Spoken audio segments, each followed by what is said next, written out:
You could bet on anything. You could create anything as a collateral for making your bets. And if you knew what you were doing, without anybody else knowing what you were doing, you could make a ton of money. And so what happened was the economy took off again at the beginning of this 21st century.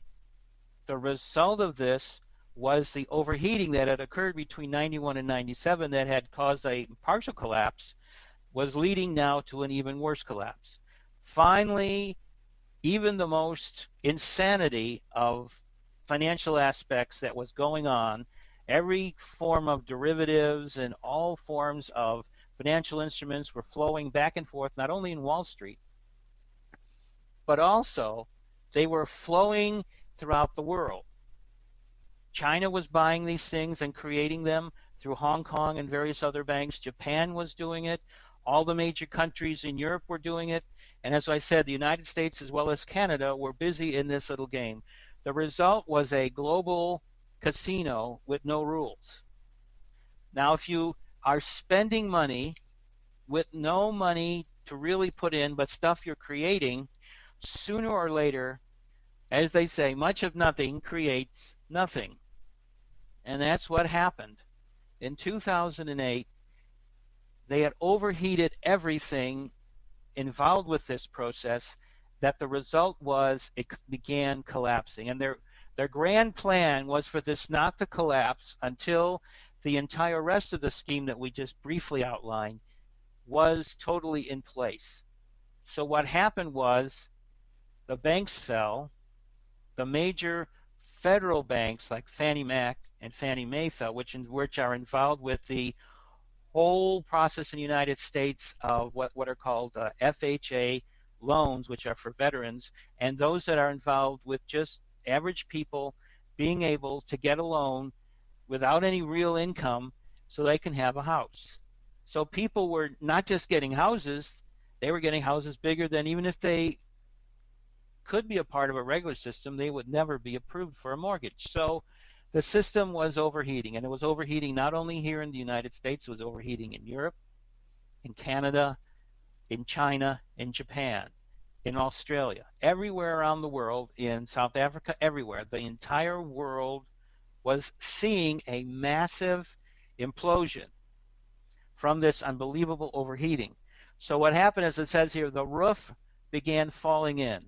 Suddenly, Wall Street, which was at the very core of this dark cabal scheme, was suddenly losing it all because they had assets that were only 1/5 of their debt. And as anybody knows in business, if your vast amount of actual wealth is equal to only 10 or 15% of your debt, you're in bad trouble. So what happened was, the heart of this, as I just said, was the housing industry. So what happened was, as this little cartoon begins to say here, I thought we were just buying a house. And as I said down here, the walls began to fall down. The roof collapsed, and the walls began falling down. This house left to the problem with the brokers that had created things with the banks, that had created things with appraisers, that had created things with securities on Wall Street, that had created hedge funds, that had created finally these massive global derivatives. Everything was caving in. So the grand plan was not working. The idea, as I said, was that. So the next thing was, okay, if the mortgage scheme is not working and worldwide housing prices are falling down and people are being foreclosed around the world like crazy, what about Wall Street? Wall Street was falling apart because all of a sudden the derivatives that had been created from the mortgages were falling apart also. So they said there has to be gold. So that meant the central banks had to find a way to save it all. But guess what? They couldn't do it either. So what happened was the French and UK banks defaulted. The Baltic and the East European banks defaulted. The people in Southern Europe at the fringe of the European Union began to default. Greece, Spain. Even the large oil Arab states, Dubai, were faulting. All the major bank systems like Fannie Mae and Northern Rock in England and Lehman Brothers, they were all falling apart. So the U.S. Treasury bonds had to default. So the U.S. Fed, meaning the Federal Reserve big expansion, was collapsing. So suddenly, not only were local large corporate banks collapsing, private banks, not only were those parts of the U.S. government and other governments involved with supporting the housing market collapsing, not only were the S&Ls collapsing, not only was the housing industry collapsing, but the central banks, the last hope, they were suddenly defaulting like crazy. So what is happening here? The entire system was collapsing. As a matter of fact, it got worse. As the central banks went down, all the monies of the world began to deflate like crazy. As you see here, the euro went down 11%. The rupee went down 19%. The Canadian dollar went down 19%. The British pound went down 26%. The Turkish lira went down almost 25%. Peso 25%. Australian dollar almost 27%. Russian ruble just about 29%. Korean won 32, nearly 33%. And of course, the Icelandic banks, when they totally defaulted, the Icelandic kroner went down 40%. Suddenly, currencies, banks, central banks, mortgages, derivatives, the entire system was imploding. Now, not only was the entire system imploding, but as I said, when you get to the central banks, you say to yourself, well, at least I've got gold reserves. So we can take these gold reserves and we can use them as a final backup. So when the Chinese and the Japanese asked for Federal Reserve gold in exchange for debts that they were calling in, they discovered that the gold in Fort Knox was fake. It was mostly tungsten with like a quarter inch of real gold around it to make it look and appear and be as heavy as a 32-ounce gold bullion bar should be. So now there wasn't even the gold in the banks. So the entire economic system and the financial system of our country and of the planet was in free fall now. What had been almost happening in the late part of the 20th century in the 97, 98, and 99, and 2000 and 2001 was now really happening. All that they had done by basically getting rid of the rules was by about another decade. And then it was 10 times or 100 times worse. So the entire cabal plan was falling apart.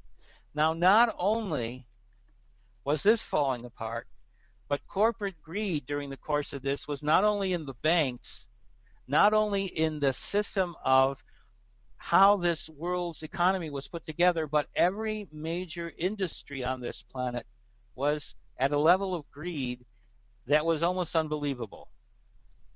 This finally reached a point when we have, of course, the Gulf crisis of British Petroleum. When the horizon finally blew itself up, so to speak, and the result was a massive, unbelievable oil spill that is finally reaching toward the end of its play right now as we talk. So what we have here is ecological disasters. But these ecological disasters that were most of the news, like the one in the Gulf, were only part of the process. There have been oil spills and other disasters around the world for the last 2 to 5 years, each one topping the other. So the result has been that corporate greed, the attempt by the dark cabal of which the corporate entities are owned by, and the various other groups involved with the process of how the economy was put together, every part of it was suddenly in free fall. Giant corporations were on the verge of getting destroyed. Big banks were suddenly gone. Banks were merging with other banks at an unbelievable level as they attempted to keep themselves from total collapse. Every central bank was at the verge of collapse or total bankruptcy. This has continued onward. What happened in 2008 was the massive amounts of money used by the U.S. government to buoy up Wall Street was only a temporary fix. We still have a giant problem. The problem basically is this. Everything that created the situation that existed in 2008 still exists. The amount of re-regulation of industries, the attempt to get true readings of the books of all major industries has still not happened. And the political tricks and games that are notorious in Washington and other major capitals of the world are still going on. So what we have is a cabal with a system that it does not know how to fix, and a system that it refuses to basically reform. It is caught in a basic conundrum. And of course, the other problem was that a massive flow from the dollar, which was at the very basis of the monetary policy set up at the end of World War II as a result of the Dunbarton Oaks Conference, was suddenly failing as gold went up, and suddenly the dollars just was basically going up in smoke. Fiat currency was suddenly seeing it had to somehow turn itself into real money in order to be saved. And this leads us to what I call a perfect picture of this problem. Of course, capitalism, as it was known, laissez-faire capitalism being returned through the Reagan administration, basically had killed itself again, just as it had in the 1930s.